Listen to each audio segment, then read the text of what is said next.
As the lady's getting mad and she's getting angry and she's throwing those punches and she's pushing and she starts to get increasingly aggravated, what's being missed is what she's asking for. Because what she wants back is her belongings. Now, this is where that concept of being right but being wrong and being wrong but being right can often come into it.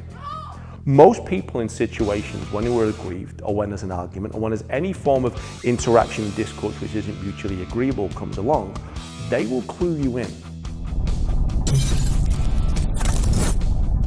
This is a fight going on in a coffee shop. We believe it's at an airport. We'll just take that as read. It really fundamentally doesn't matter.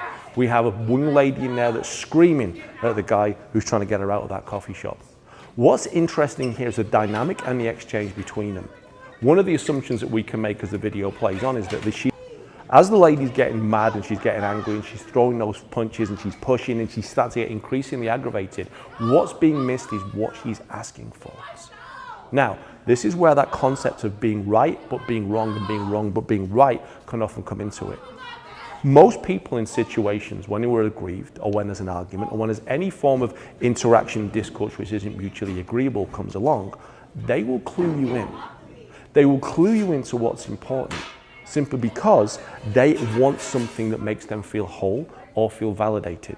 This is because most situations come around out of a sense of ego or out of a sense of right versus wrong, justice, revenge, call it what you will. So in this instance, she's been fired. Is she going to be happy about that? 100% not. She's already in a high emotional state. If you want to compound that by then keeping her stuff and not letting her have it, you're going to have bigger issues. Where she ultimately hits her final point though is she's decided you're not going to give it to me and the discussion is ended. Or maybe she just realized, screw it, because she was fixated on making herself whole in her own mind. This is what becomes important when we have to tune into this. Just because she's been fired and he's been evicted from the premises doesn't mean she doesn't have this sense of balance with that. If the manager had just said, you know what, wait here, we'll go and get your stuff. And she was like, no, I'm going to go and get my stuff. Okay, but I'm going to walk with you when you get it. Everything else that follows from that would have been dead in the water and done. When we find ourselves arguing and discussing with people, most people are not listening to what is being said. We think we are, and we say that we are, but 9 times out of 10, we're waiting to get our part of the conversation out. A conversation is between two people, converse. Otherwise, you just have a monologue. Everybody wants to be right, everybody wants to be heard, and everybody wants to be validated. But in doing that, we can't afford to put that at the expense of other people.